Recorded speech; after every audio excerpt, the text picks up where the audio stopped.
Well, hello everybody. That's my first video posting on YouTube, and I hope it's helpful and helping some Lincoln owners. So, I got this Lincoln. It's a 1997 town car, the presidential town sedan, that limited edition, and this car has been like sitting most of her life or garaged. Okay, so recently I found out I have some problem with the air suspension. Okay, and it's kind of, for its age, it's a low mile. It's got only like 41,000 miles on it. Okay, so check air suspension. All right, so anyway, turn it off. I took this car to dealership. I took it to mechanic shops, and they, like, after I spent a lot of money on it, and they still didn't find out what's the problem. Okay, I end up replacing the air compressor, which is located right here under the reservoir, windshield reservoir, or the air intake. I end up replacing new shocks, new air suspension in the back, and still doing the same thing. And the car goes down after the check suspension comes on. Okay, and also I end up with the there's, like, right in the bottom, right by the differential, and like in the middle, in the bottom of the car, there's a leveling valve, air suspension leveling valve. All right, and still doing the same thing. All right, this car drives me crazy. All right, it's a one owner car, original 41,000 mile on it, and it's been sitting in garage most of her life. And oh, but yeah, and they told me that this button right here, the on off switch, it's bad. Maybe I replace this one too. All right, so anyway, I end up with the dealer. All right, well, actually the dealer gave up. Finally, they said we cannot find it. Maybe the last chance is the harness. Okay, the main harness. And I was like, well, okay, how much it costs? I want to replace the whole harness for the air suspension. So they said, well, we have to order it because they don't make it anymore, or something like that. You have to call the manufacturer or whatever to order it, special order.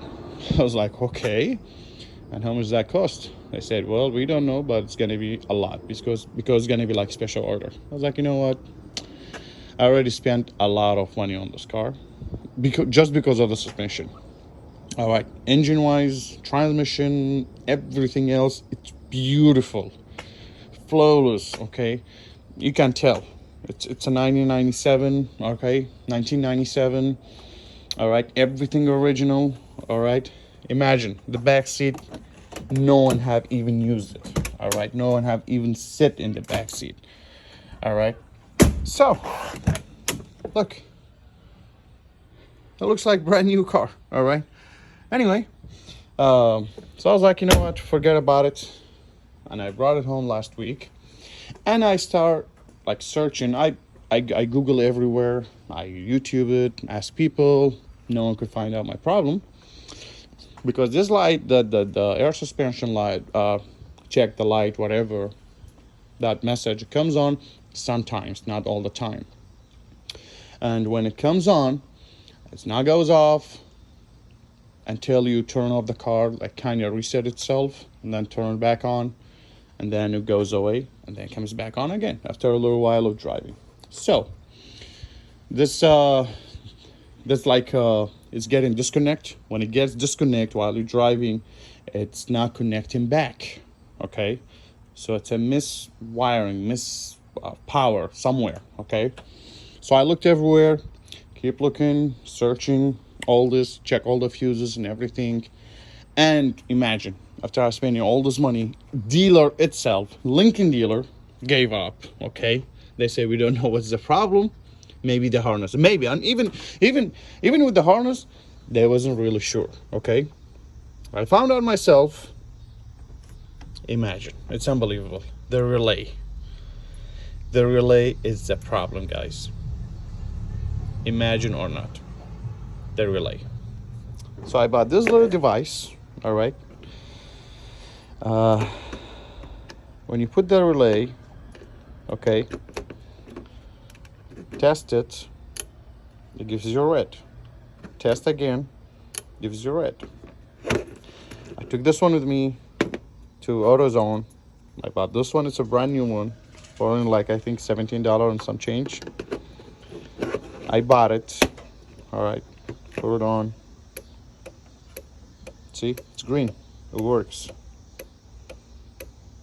Imagine, after all these days, you know, like, not days, like weeks. I spent weeks, but between local mechanic shops and dealership. Okay, here we go. That's the problem.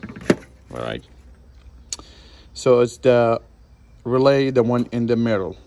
Okay, so when you read the fuse box, you gotta be like kind of upside down like that. Right, you can't read it like that. That's how it's designed. So it's like that. Okay, so you got only three: the horn, air suspension, the coolant fan. That's three. This one is empty. It's an empty spot. So the one in the middle, okay, that's the air suspension. So I put it on, took it for a test drive. Everything was smooth and everything went back normal. Okay, so anybody have problem with Lincoln Navigator? Oh, sorry, by the way, they told me there is a few small solenoid. Okay, it's one of them is located on the air suspension, the compressor, and the other one, you got another two on each side of the shocks of the air ride of the suspension. I end up with these because these are sold separate. It doesn't come with the air suspension, and neither this one, it doesn't comes with the air compressor. All right, so anyway, I replaced all these parts. No one solved my problem, and I found it myself, and it's only small relay and fixed my whole problem. Well, I hope from all the Lincoln or some of the Fords, like Ground Markers or something like that, the Mercuries, I think they have the same system for the suspension. So don't rush, don't spend your money like me, don't be stupid like me. All right, excuse my language. So check all these stuff, check the fuses, check the relay. All right, and then it's only like $17. All right, replace your relay and check it out and see what you're gonna get. The problem is with these old cars, when you hook to the computer cannot read everything. It's not like the newer cars, the newer model of the cars, like all with all these future function and all this. It's kind of it's like a limit. Okay, it's a limit. When you put the computer in, it will tell you the same message: air suspension fault. That's it, nothing else. But like the newer car, it will tell you the specific problem, exactly where's the problem, which sensor. Even if the problem with the shocks, with the air ride, with the airbag, it tells you which side exactly, or front or rear. These old cars doesn't tell you anything, doesn't have a lot of options in the computer. So you have to physically, mechanically look for the problem. Okay, you have to look for it. You have to put the computer away. All right. See, after when I found my problem, it wasn't by computer. Imagine, like I said, the dealer tried to find the problem. They couldn't find the problem, okay, because they were using the computer. Computer doesn't tell you all these options with these cars. It's an old car, all right? So I hope you guys like my video, and I hope it's helpful for you guys. Thank you very much, everybody. You guys have a good day.